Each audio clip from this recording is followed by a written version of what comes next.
할렐루야. 아멘. 다시 한번요. 새해가 밝아온 게 맞죠? 여러분 새해 그 소망을 담아서 할렐루야. 아멘. 네. 2023년 우리 엔터교회에 주신 비전 있죠? 제가 지난주에도 주보에도 실려 놓았지만 꺾이지 않는 믿음으로 돌파하라 라고 하는 그 하나님의 명령을 따라 경건의 능력이 주는 유익이라는 제목으로 은혜의 말씀 함께 나누기를 원합니다. 우리 예배를 이루는 네 가지 요소가 있다라고 제가 앞서 시간에서도 말씀을 드렸는데, 예배를 구성하는 네 가지 요소 무엇이 있을까요? 우리 좀 전에 했던 찬양이 있습니다. 그리고 대표 기도자에 의한 기도가 있습니다. 그리고요, 오늘 우리가 함께 듣게 된 말씀이 있고, 마지막은 뭘까요? 예물이 있습니다.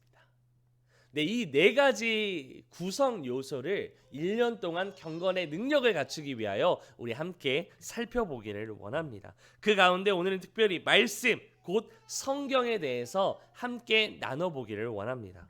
작금의 현실 속에서 하나님을 믿는 크리스천으로서 우리는 세상으로부터 어떤 평가들을 주로 받고 있을까요? 여러분 믿는 크리스천 맞습니까? 맞죠? 아멘.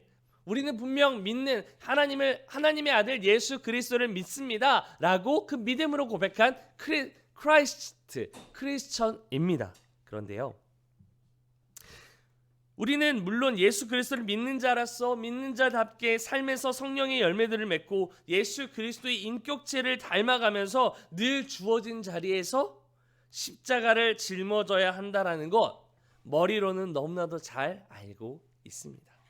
그러나 지금까지의 대부분의 기독교인의 모습 속에 비춰진 평가는 실로 참담합니다. 어떤 말들이 있을까요? 기독교는 개독교다. 시작해서 정치 편향적인 소수 보수, 소위 보수 집단이다. 교회가 믿는 사람보다 교회 또는 믿는 사람들이 더하다 라는 말들을 아마 여러분 이슈를 통해 세상 속에서 많이 들어보셨을 겁니다.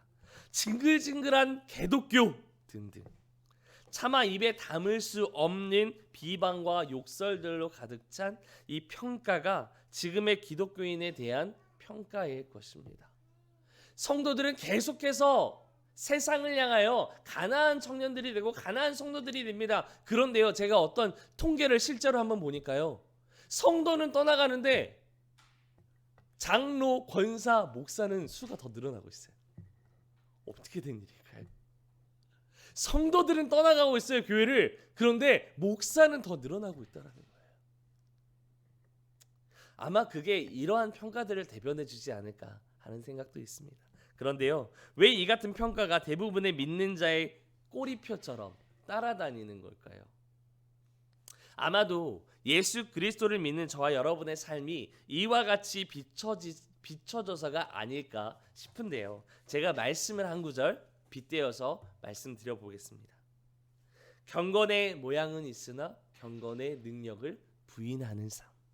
맞나요? 경건의 모양은 있으나 경건의 능력을 부인하는 삶. 우리는 믿는 자로서 대우받고 싶어 합니다. 물론 저 역시 마찬가지입니다. 제가 한간에 저의 아내와 이야기를 하다가 이런 이야기를 들은 적이 있어요. 교회들이 신년이 되면 뭘 하죠? 신년 사경회, 신년 부흥회를 하죠. 근데 그 부흥회를 할 때마다 그 목사님들을 부흥 집회 하시는 분들을 초청을 해요. 근데 꼭 초청하시면 그 목사님들이 뭐라고 말할까요? 그 해당 교회의 담임 목사님을 정말 많이 칭찬을 해요. 치켜 세워요.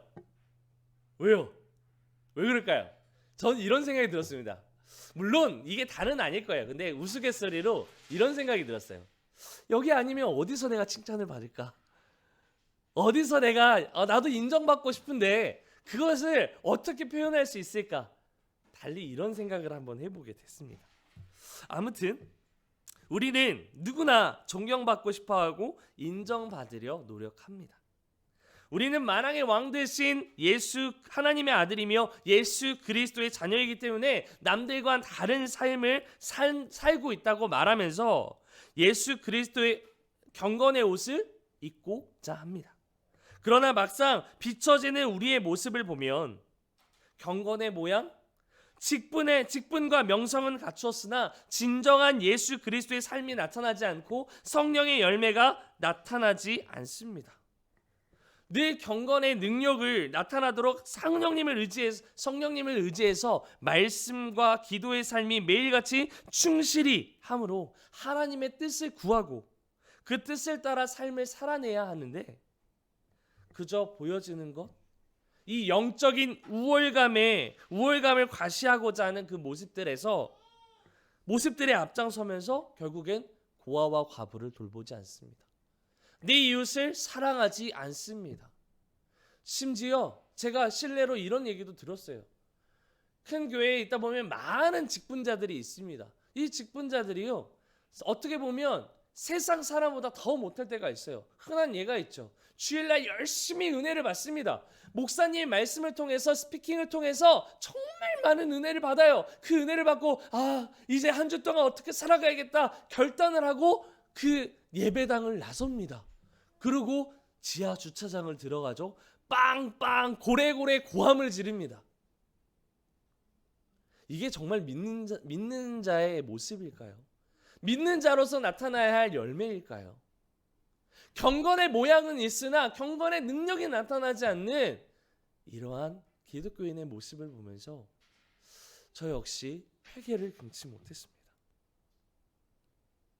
사랑하고 용서하지 않습니다. 분노와 이기심으로 가득합니다. 무엇보다 세상의 분주함과 자신의 교만함으로 하나님을 찾지 않습니다. 사랑하는 여러분, 하나님을 믿는 우리의 삶 속에 무엇이 잘못되었을까요? 그러나 저는 오늘 작금의 이 평가와는 반대로 하나님의 말씀에 의지하여서 믿음으로 승리한 역사적인 사건 하나를 소개하고자 합니다. 나폴레옹이 유럽을 침공했을 때였어요. 그의 휘하에 있는 군대가 오스트리아의 국경 도시인 펠드리히를 포위했습니다. 그리고 머지않아서 그 펠드리히는 나폴레옹의 프랑스 군대에게 점령당하게 될 처지가 되고 말았어요. 그때 펠드리히 시의 의원들은 비상회의를 소집해서 이 사태를 논의하는데 미리 항복하자 하고 하는 그 의견들이 대부분의 의견들로 나왔습니다. 그래서 이제 항복을 앞두고 있었는데 그때 한 사제가 일어나서 이렇게 말했습니다. 우리가 우리의 힘을 의지한다면 질 수밖에 없습니다. 그러나 하나님은 우리를 구해 주실 수 있습니다. 부활절인 오늘은 예정대로 교회에 종을 치고 예배를 드립시다. 그리고 나머지 문제는 모두 하나님께 맡겨 버리십시다. 그 사제의 말에 시의회 의원들은 모두 찬성을 했고 펠드리히 시에는 우렁찬 종소리가 울려 퍼지기 시작합니다. 그리고 기쁨의 찬송 소리가 퍼져나갔습니다. 이때 이 소리를 들은 프랑스군의 진영에서는 오스트리아의 구원병이 온 것이 틀림없다라고 오인해서 판단해버린 거예요. 그래서 군대를 돌려서 다른 곳으로 퇴각해버립니다. 펠드리히 시민들은 적군들이 포위당한 이 어려움 속에서 하나님의 도우심을 구한 거예요. 그 결과 하나님의 말씀을 따라 전적으로 신뢰함으로 막강한 나폴레옹의 군대를 맞아 승리할 수 있게 되었습니다. 방금 읽어드린 이 역사적 사실, 이 역사적 사건에 대해서 여러분 혹시 어떻게 생각하십니까? 진정 하나님의 말씀대로 전적으로 하나님을 의지하며 삶 속에서 그 말씀대로 의지하며 살아가고 계십니까? 반드시 점검해 보셨으면 좋겠습니다. 하나님의 말씀은 과연 나의 삶에 어떤 능력으로 다가와 있습니까? 경건의 능력이 그 하나님의 말씀을 쫓는 그 삶이 나의 삶에 어떤 유익으로, 어떤 삶의 유익함으로 나타나고 있냐라는 겁니다. 그런데요, 사실 이 세상의 현실을 보면 말씀이 우리의 삶의 실제가 되기에는 너무나도 많은 삶의 부분들이 보입니다. 하나님의 말씀대로 살아가며 그 말씀이 나의 삶의 실제가 되기 위해서는 우선적으로 나의 분주한 시간을 쪼개어서 하나님께 드려야 됩니다. 나의 게으르고 나태하고 교만한 죄의 본성들과 말씀 앞에서 매일 마주해야 돼요. 나의 그 죄성된 본성과 하나님의 선하신 말씀이 매주 마주하면 어떻게 될까요? 껄끄럽거든요. 불편하거든요. 불편하지만 동행해야 하거든요. 무엇보다 성공주의, 개인 이기주의, 포스트 모더니즘, 특별히 4차 산업혁명과 더불어서 포스트 코로나라고 하는 이 시대 가운데 모든 것이 스마트화되어져 가고 비대면 언택트를 통해서 개인의 발전과 편리함을 추구하는 게 더 편해져 버린 시대인데, 우리는 말씀대로 살아가기 위해 나의 편리함을 내려놓아야 한다라는 거예요. 예수님께서 지셨던 것처럼 우리는 매일 희생과 고통이 따르는 십자가의 자리 앞으로 나아가야 한다라는 거예요. 세상이 주는 유익, 세상이 주는 편리함이 아닌 예수 그리스도를 따라, 그 골고다의 언덕을 따라 내게 맡기신 그 희생과 봉사와 헌신의 자리 가운데 나아가야 한다는 거죠. 즉, 이 세상의 문화와 가치관을 따라 발전하는 이 시대를 따라 살아가는 데 있어서 하나님의 말씀을 붙들기란 너무나도 어려운 시대가 되어져 버렸다라는 겁니다. 그런데요, 마치 이 시대를 반영하기라도 하듯이 오늘 본문의 히브리서 기자가 히브리서가 쓰여졌던 이 당시에도 핍박을 피하고 편안한 인생을 살기 위해서 다시금 유대교로 돌아가고자 했던 유대교 신자들이 있었습니다. 그들은 바로 주 예수 그리스도를 믿음으로 기독교인으로 개종을 했다가 다시금 유대교로, 기독교인으로 개종을 하고 보니까 하나님의 말씀을 따라 살고자 하니까 너무 불편하니까 다시금 유대교로 돌아가고자 했던 그리스도인들이었다라는 거예요. 그들은 단지 예수 그리스도를 믿는다는 것 하나만으로 같은 동족인 유대교인에게 핍박을 당해야 했습니다. 그리고 조랑과 침뱉음을 당해야만 했어요. 로마의 지배 아래 있었던 그들은 로마의 황제가 아닌 예수 그리스도를 믿는다는 그 이유 하나만으로 고된 노역과 함께 늘 숨어서 지내야만 하는 도망자 신세로 살아갈 수밖에 없었습니다. 그래서 고민하는 거예요. 돌아가고 싶은 거예요. 그러한 심정으로 매일 마음과 생각에 두려움이 찾아오고 믿음이 흔들리는 자들을 향해서 믿음의 확신과 장래의 소망을 안겨주기 위해 기록된 책, 그것이 바로 히브리서입니다. 분명 지금의 이 코로나 시대 가운데 우리가 조심해야 되는 것 맞습니다. 물론 사회적 거리두기가 완화가 됐어요. 하지만 코로나는 여전히 우리의 삶 속에 한 두려움으로 자리 잡고 있습니다. 조심해야 되는 거 맞아요. 정부의 지침을 따라 방역을 잘 지키고 이 세상에 정해진 규율대로 지켜야 하는 게 분명 맞습니다. 그런데요, 이러한 상황에 맞춰서 혹시 편안함을 추구하고자 노력하고 있지는 않냐라는 거죠.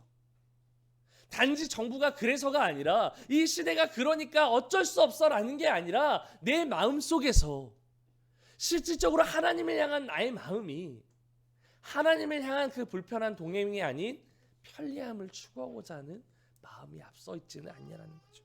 과연 여러분이 믿고 따르는 것이 하나님의 말씀입니까? 아니면 내가 처한 환경입니까? 그래서 히브리서 기자는 우리에게 이렇게 권면합니다. 하나님의 말씀을 붙들라. 다시 한번요. 우리가 고민하고 고뇌하고 있는 그 상황 속에서 히브리서 기자는 이렇게 고백해요. 그렇기에 너희는 하나님의 말씀을 붙들라. 그렇다면 우리가 왜 하나님의 말씀을 붙들어야 되는가? 하나님의 말씀이 우리에게 주는 삶의 은혜가 도대체 무엇이기에, 이 경건의 능력이 주는, 우리의 삶에 주는 그 유익이 과연 무엇이기에 우리는 늘 주의 말씀을 따라 살아가야만 하는 걸까? 오늘 주신 말씀을 통해 하나님의 말씀이 그 경건의 능력이 우리의 삶에 주는 세 가지 유익에 대해서 한번 살펴볼 건데, 그 첫 번째 유익은 무엇이냐? 하나님의 말씀은 나의 죄를 낱낱이 밝혀주는 능력이 된다라는 겁니다. 우리 다 함께 본문 12절로 13절의 말씀 함께 읽어보겠습니다. 12절로 13절입니다. 시작. 하나님의 말씀은 살아있고 활력이 있어 좌우에 날선 어떤 권보다도 예리하여 콩과 영과 및 관절과 굴뚝을 쪼개기까지 하며 또 마음의 생각과 뜻을 판단하나니 지으신 것이 하나도 그 앞에 나타나지 않음이 없고 우리의 결산을 받으실 이의 눈앞에 만물이 벌거벗은 것 같이 드러나느니라. 아멘. 여러분, 히브리서가 쓰여졌던 이 당시에는 동아시아와 유럽의 전역을 지배했던 이 막강한 로마 군대의 공격의 방식이 있었어요. 이 로마는 그 동유럽과 유럽 지역을 전체 다 지배를 했죠. 근데 그 로마가 그렇게 막강할 수 있었던 이유, 그 로마의 군대의 공격 방식이 어떤 것이었는지 여러분 혹시 아십니까? 바로 베기가 아니라 찌르는 방식이었어요. 지금으로 생각해 보면 사실 감히 상상할 수가 없겠죠. 지금은 총도 있고 핵무기도 있고 드론을 띄워서 공격을 하기도 해요. 최근에 일어났던 것처럼 무인 정찰기를 통해서 그곳에 뭐가 있는지 정찰을 하고 컨트롤만 하면, 조종만 하면 다른 곳을 타격할 수가 있는 최첨단 시대가 됐어요. 근데 당시에는 컴퓨터가 어디 있어요? 아무런 기술이 없었어요. 그렇기 때문에 칼과 창을 들고 방패를 들고 포탄을 들고 싸워야만 했어요. 말을 타고 타서 그 기마병이 그 성을 함락시켜야만 했어요. 그런데 우리가 보통 칼을 쓸 때 어떻게 쓸까요? 칼을 썰죠. 누군가, 여러분은 이제 너무 착해서 저 역시 마찬가지로 살인을 해본 적은 없으실 거예요. 살인을 해봤다면 그건 범죄죠. 네, 그런데 보통 우리가 살인을 한다라고 가정을 했을 때 어떻게 할까요? 다른 사람의 살을 베죠. 보통 그렇게 살인이나 그렇게 뭔가를 절단을 합니다. 그런데요, 당시의 로마 군대의 공격 방식의 주 방식은 찌르기였다라는 거예요. 왜일까요? 그래야만 상대방에게 더 치명적이기 때문에 그렇습니다. 사실 벤다라는 건 베게 되면 우리가 살점은 떨어질 수 있어요. 하지만 그 살 안에 있는 내장, 살 안에 있는 그 내장 기관들이 있죠. 기관들은 파괴가 되질 않아요. 상해를 입질 않는다라는 거죠. 그런데 찌르면 어떻게 될까요? 우리가 한 곳을, 심장이 있는 곳을 한 곳을 계속해서 찌르면 사람은 죽습니다. 치명적인 독에 치명적인 부상을 입을 수가 있다는 거예요. 이게 로마 군대의 공격 방식이었다는 거예요. 아무리 날선 검이라도 배기만 해서는 상대방을 제압할 수 없고 그 대신에 겁은 줄 수 있지만 치명적인 부상을 입힐 수는 없어요. 단 찌르기는 다릅니다. 그런데 그렇기 때문에 그 찌르는 방식을 통해서 단시간에 그 모든 전역을 제압할 수 있었던 겁니다. 그런데 중요한 것은 하나님의 말씀이 그렇다는 겁니다. 오늘 히브리서 기자가 고백한 이 히브리서 4장 12절의 말씀을 보면 그 말씀에서 하나님의 말씀은 어떠하느냐? 찌르는 방식과 12절 한번 띄워주실래요? 살아있고 활력이 있어 좌우에 날선 어떤 검보다도 예리하여서 혼과 영과 관절과 골수를 찔러 쪼갠다라는 거예요. 양선의 어떤 날선 검, 이건 베기 위해서 좋은 검이겠죠. 그러나 그것보다 더 골수, 내 안에 있는 머리까지, 생각까지, 나의 모든 의지까지 찔러 쪼개는 것이 하나님의 말씀이다라는 겁니다.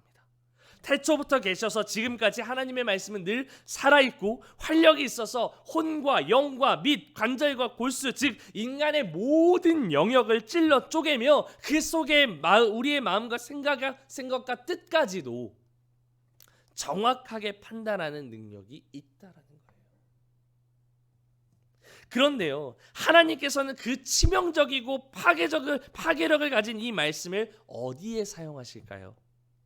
바로 우리의 죄의 면밀한 부분을 파헤쳐 밝히는 데 사용하신다라는 거예요. 여러분 기억하십시오. 하나님이 이 강력한 무기, 이 하나님의 강력한 이 공격 방식을 어디에 초점을 맞추느냐? 우리의 보이지 않는 내면의 죄까지 도려내기 위해서 이 말씀을 사용하신다는 겁니다. 그래야 우리가 구원함에 이를 수 있기 때문에 내가 평생 씻을 수 없는 죄인이라는 것을 바로 알아야 비로소 우리를 구원하시려는 하나님께 나아갈 수 있기 때문에 그렇다라는 겁니다. 예수님의 말씀이 틀린 게 하나도 없죠. 나는 의인을 부르러 온 것이 아니라 죄인을 부르러 왔다. 병든 자라야 의사가 쓸데 있다라고 말하는 거예요. 예수님이 이 땅에 오신 이유가 무엇일까요? 너희가 죄인임을 알려주시기 위해서 오신 거예요. 뿐만 아니라 그 죄인된 너희를 구원하기 위해서 죄가 없고 흠이 없는 어린 양 되신 예수 그리스도가 말씀이 육신이 되어 이 땅 가운데 직접 오신 겁니다. 그게 하나님의 말씀의 완성인 거예요. 모든 인간에게 있어서 죽을 때까지 평생 풀지 못하는 숙제가 있다면 무엇일까요? 우리는 다양한 노력과 스펙들을 통해서 성공을 하기도 하고 명예를 얻기도 합니다. 인기를 얻기도 하고 내가 원하고 갖고 싶어하는 그 어떤 것들을 이룰 수 있어요. 하지만 우리가 죽을 때까지 평생 풀지 못하는 숙제가 있는데 그것은 죄에 대한 완전한 해결입니다. 그렇죠. 여러분 죽기 전까지 그 모든 죄를 해결할 수 있을까요? 내가 세상 속에서 훈련을 하고 숙련을 해서 다른 종교들에서 훈련을 통해 수양을 통해서 내가 현자가 되고 공자가 되고 맹자가 된다라고 이야기를 하죠. 그렇다고 해서 내 안에 있는 죄들을 씻을 수 있을까요? 결코 없다라는 거예요. 물론 우리가 사과를 하고 용서를 구한다면 그 순간은 내 마음이 편해질 수는 있어요.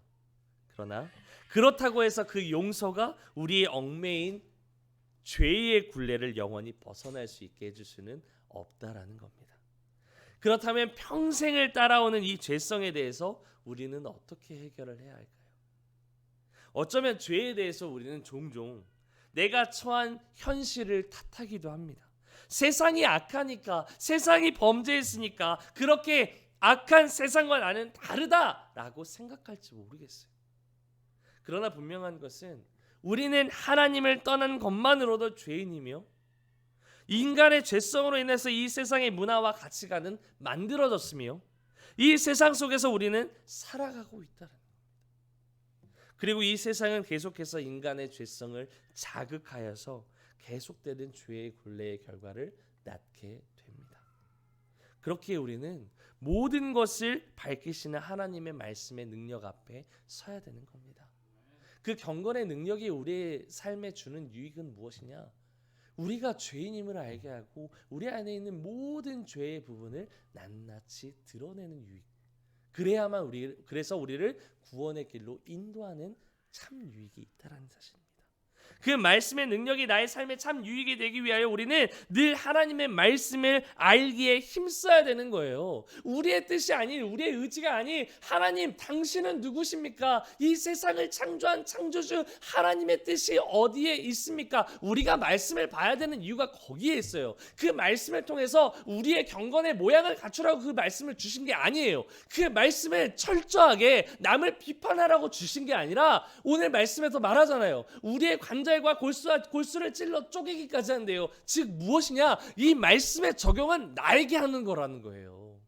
남을 비판하기 위해서 정죄하기 위해서 그 말씀을 보는 게 아니라 그 말씀이 유익함이 아니라 진짜 내 삶에 나의 더러운 부분, 나의 연약한 부분, 내가 알지 못하는 죄성, 그 모든 내면의 부분까지도 알게 하시기 위한 것이 하나님의 말씀의 능력이다라는 겁니다.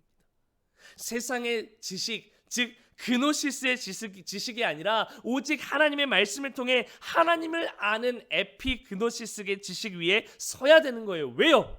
그 말씀은 디모데후서 3장 16절의 말씀처럼 모든 성경은 하나님의 감동으로 된 것으로 교훈과 책망과 바르게 함과 의로 교육하기에 유익하기 때문에 그렇습니다.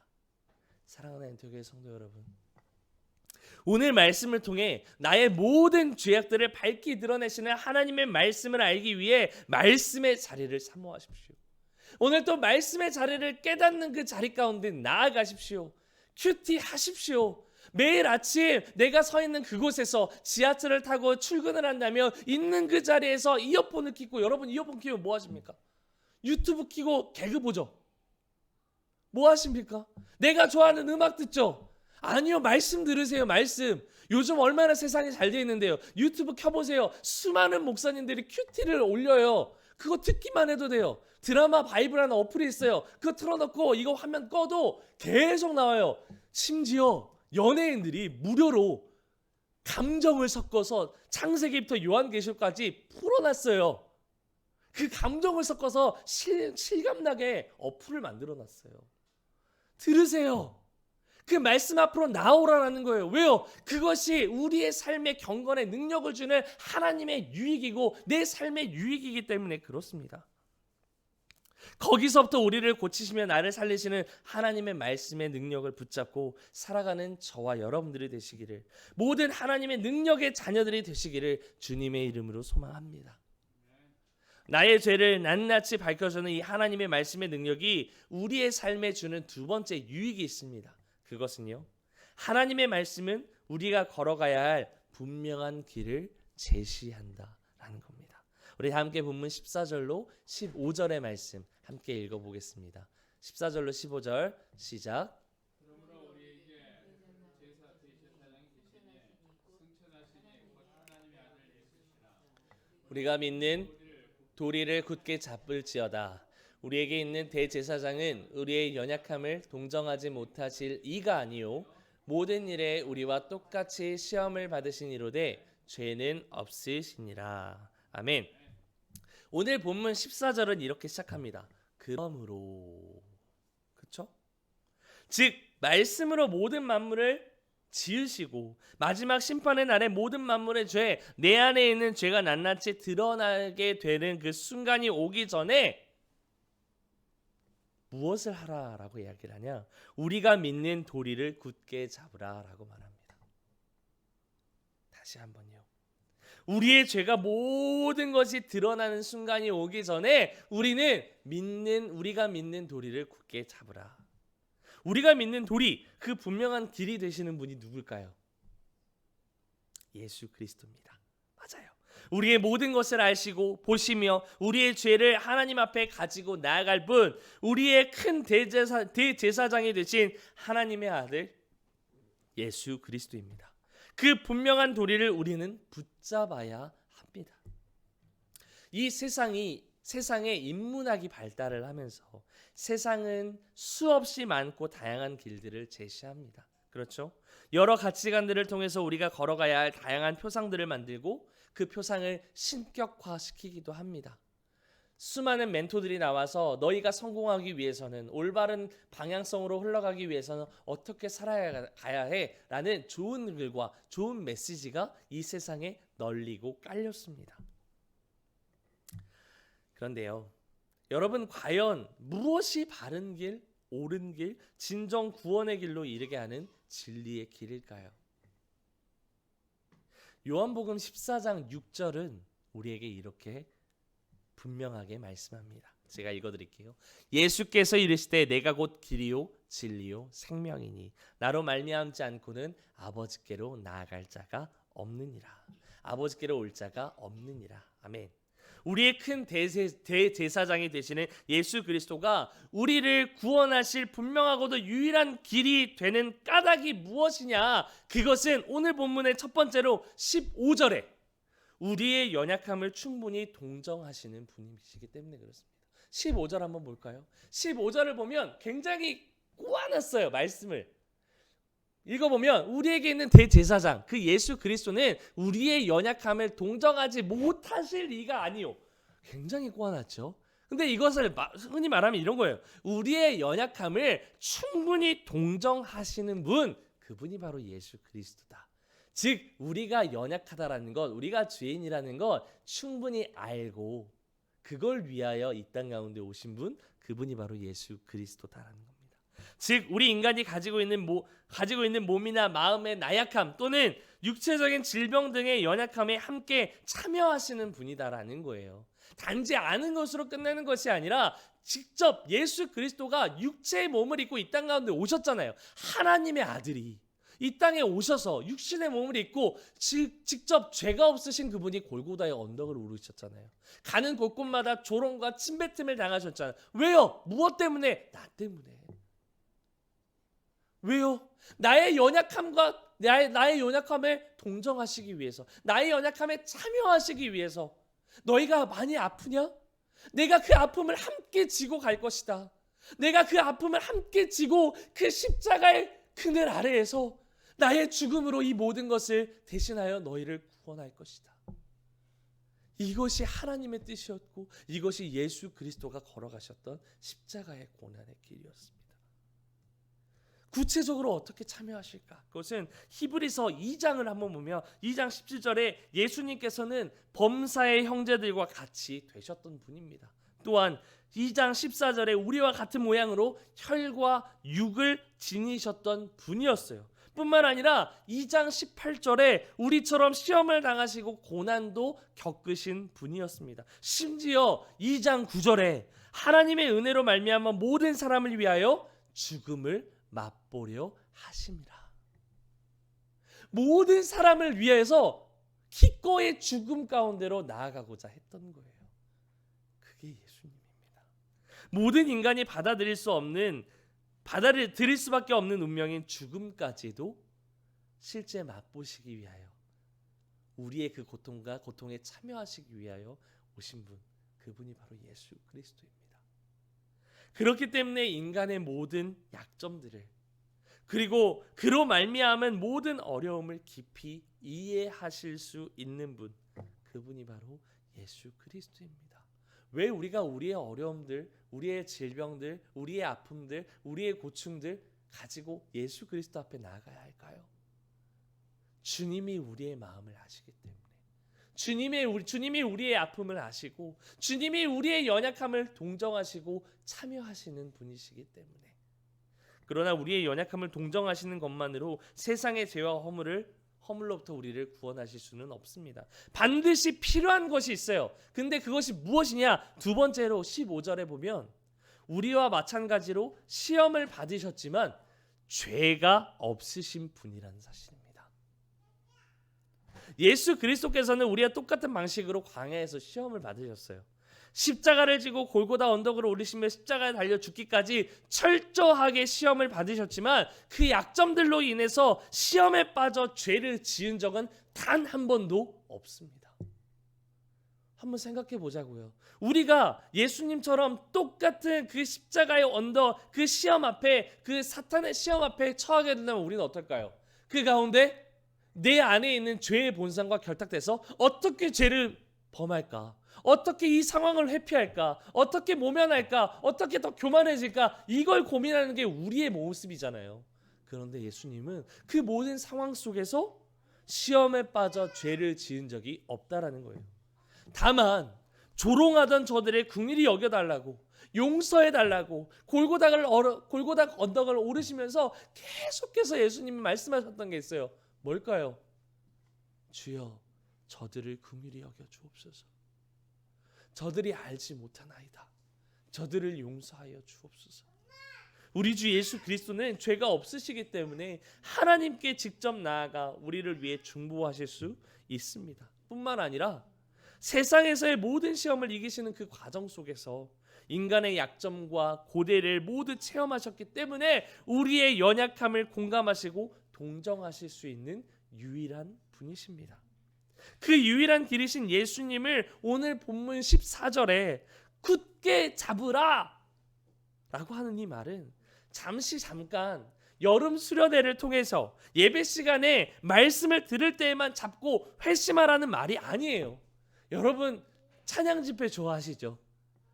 마커스나 어노인팅 같은 그런 유명한 찬양 집회 가면 분명 성령의 기름 부심이 있죠. 그 가운데 예배 가운데 성령의 임재하심이 있죠. 그런데 그 단 한 번의 순간으로 내가 예수 그리스도를 굳게 잡는 것은 아니다라는 거예요. 이 굳게 잡으라라는 말은 계속적인 상태를 가리켜서 강조하고 있는 말입니다. 즉 계속해서 굳게 붙잡으라는 거예요. 너희의 삶의 그 모든 영역에서 계속해서 그 예수 그리스도, 나를 동정하시는 그분, 나의 모든 연약함에 참여하시는 그분, 그리고 죄가 없으셔서 그 모든 것으로부터 구원하실 수 있는 그 유일한 길 되신 예수 그리스도를 굳게 잡으며 붙잡고 나아가라라는 거죠. 그럴 때 우리의 모든 삶의 방향성은 잡히는 겁니다. 세상의 여러 가치관 속에서, 방향성 속에서 나의 삶을 혼돈시키고 혼미시키는 사탄의 간교한 계략 속에서 우리는 분명한 방향성을 가지고 예수 그리스도를 붙잡고 살아갈 수 있습니다. 분별하여서 거룩한 모습으로 세상 속에서 승리하며 살아갈 수 있습니다. 그런데 어떻게 해요? 말씀과 기도의 경건 생활을 통해서 내 마음이 사탄의 권속 아래 빼앗기지 않도록 예수님께서 광야에서 사탄의 시험 앞에서 말씀으로 승리하셨던 것처럼 늘 그 말씀이 내 입술에 고백이 되게끔 붙들어야 되는 거예요.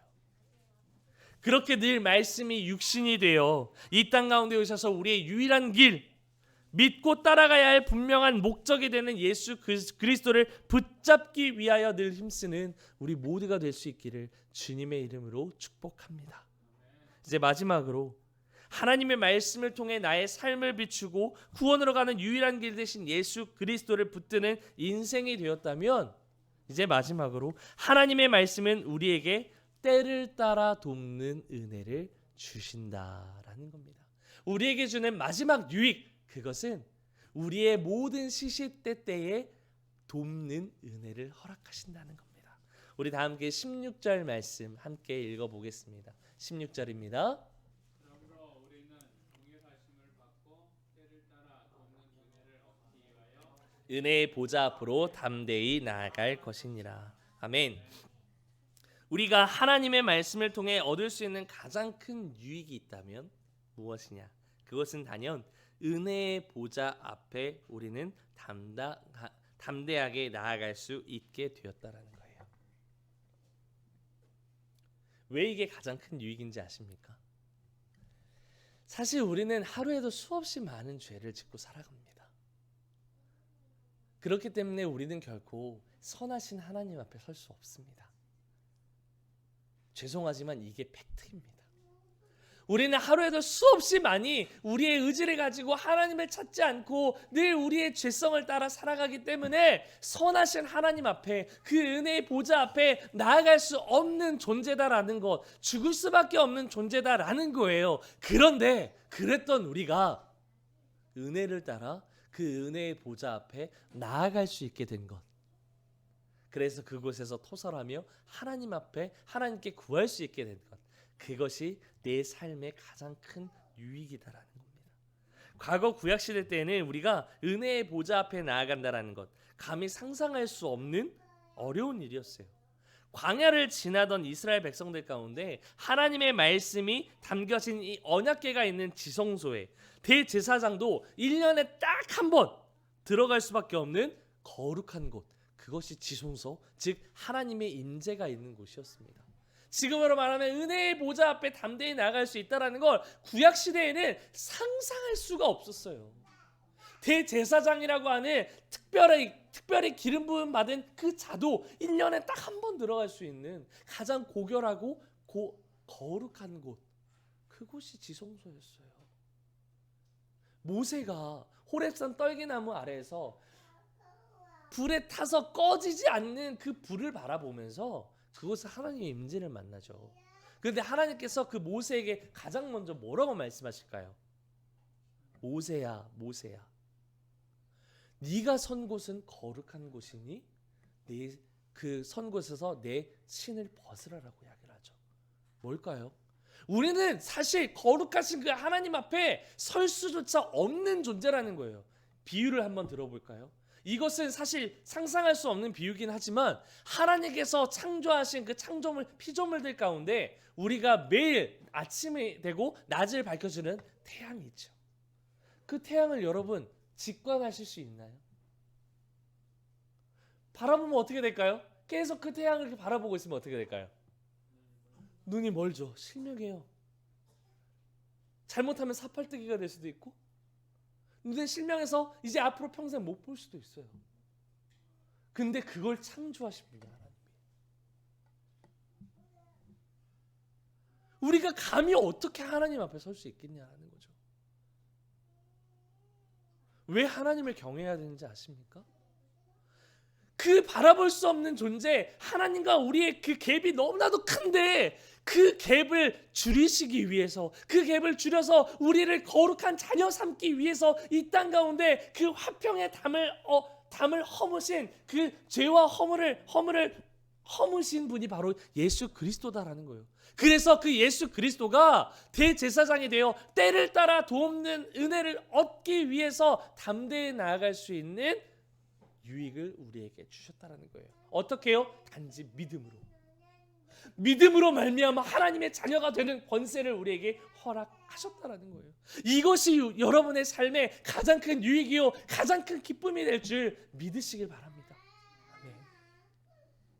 그러나 지금 우리는 오직 십자가의 피값으로 우리를 구속하신 예수 그리스도를 믿음으로 말미암아 하나님의 보좌 앞에 직접적으로 나아갈 수 있게 됐습니다. 이것이 우리의 삶에 유익을 주는 하나님의 말씀입니다. 그것도 날마다 우리의 모든 일상 속에서 죄로 인해 불안하고 조심스러운 마음이 아니라 예수 그리스도를 통해서 담대히 나아갈 수 있는 힘을 얻게 된 거예요. 그런데 여기서 중요한 게 있어요. 우리가 담대히 나아갈 때 어떻게 나가느냐? 은혜의 보좌 앞이라는 건 예수 그리스도의 이름을 믿음으로 말미암아 나아가는 거예요. 내 의지로 나아가는 게 아니에요. 내 의지로 내 열정으로 담대히 나는 하나님 앞에 나아갈 수 있어, 나는 의인이야 라고 나가는 게 아니라 예수 그리스도 나의 그 피값으로 말미암아 나를 의인 삼아 주신 하나님의 자녀 삼아 주신 예수 그리스도의 이름을 붙잡고 나아갈 때 우리는 담대함을 얻게 된다라는 거죠. 그런데 우리가 그토록 말씀의 자리, 예배의 자리, 하나님의 임재가 있는 보좌 앞에 나아가야 하느냐? 왜냐하면 우리를 사랑하사 구원하시려는 하나님의 긍휼을 따라 때를 따라 돕는 은혜를 얻기 위해서입니다. 구약에서 애굽의 처절한 노역 생활 가운데 종노릇하던 이스라엘 백성들을 해방시키기 위해서 하나님께서는 모세를 통해 홍해를 가르셨습니다. 칠흑과 같은 광야의 어두운 밤 가운데 추위 가운데 불기둥으로 그리고 구름기둥으로 그들을 어둠의 밤과 추위 가운데 그들을 지키셨습니다. 낮에 뜨거운 태양과 모래바람 가운데 구름기둥을 통해서 시원한 쉴만한 곳을 마련하셨습니다. 때를 따라 만나와 메추라기로 반석에서 물이 나오게 하셔서 그들을 먹이시고 입히시며 젖과 꿀이 흐르는 약속의 땅에 들어가기까지 철저하게 인도하셨습니다. 우리 역시 마찬가지입니다. 늘 죄로 인해 죽었던 나, 죄로 인해 죽을 수밖에 없는 나를 건지신 것도 모자라 매일매일 고난이 찾아오는 순간마다 간절히 구하는 모든 기도의 제목과 때때마다 돕는 은혜를 주시겠다라는 거예요. 이게 얼마나 감격스러운 은혜입니까? 그럼 우리가 해야 될 건 무엇일까요? 굳게 잡는 거예요. 매일매일 그 때를 따라 돕는 은혜를 주시라고 붙잡는 거예요. 오늘도 출근하는 그 길 가운데, 오늘도 눈을 뜨는 그 길 가운데, 오늘도 하루를 시작하는 그 모든 길 가운데 하나님 내 힘으로 할 수 없사오니 오늘도 그 모든 만나는 때 가운데 때를 따라 돕는 하나님의 은혜를 내게 주옵소서. 그 은혜로 말미암아 그 말씀의 능력으로 말미암아 오늘도 승리할 수 있도록, 오늘도 죄짓지 않도록 나를 지켜 보호하여 주시옵소서. 오늘도 거룩한 모습을 따라 그 인도함을 따라 나아갈 수 있도록 주님 때를 따라 돕는 은혜를 내게 허락하옵소서. 그것이 말씀을 통해 내게 허락하시는 삶의 유익입니다. 오늘 이 말씀을 통하여 늘 우리를 구원의 길로 인도해 가시는 때를 따라 돕는 하나님의 은혜가 저와 여러분들의 삶에 있게 되기를 주님의 이름으로 축원드립니다. 이제 말씀 맺겠습니다. 우리가 궁극적으로 나아가야 할 곳, 그것이 어딜까요? 그것은 은혜의 보좌 앞입니다. 우리의 죄, 우리의 내면에 있는 모든 죄들을 드러내기 위해선 은혜의 보좌 앞으로 나아가야 합니다. 그 말씀 가운데 우리의 삶의 방향성, 우리의 비전을 알기 위해서는 은혜의 보좌 앞으로 나아가야 합니다. 나의 삶에 때를 따라 돕는 은혜를 얻기 위해서는 은혜의 보좌 앞으로 나아가야 합니다. 늘 하나님의 임재가 있는 그 말씀의 자리, 예배의 자리, 그 은혜가 있는 하나님의 보좌 앞으로 나아와야 합니다. 여러분은 얼마나 그 말씀의 자리를 사모하고 계십니까? 오늘 들은 이 말씀들을 통하여서 나의 영혼을 예수 그리스도께로 구원의 은혜 가운데로 초대하시는 하나님의 은혜의 보좌 앞으로 담대히 그리고 최선을 다하여 사모하는 모든 성도님들이 되시기를 주님의 이름으로 축원드립니다.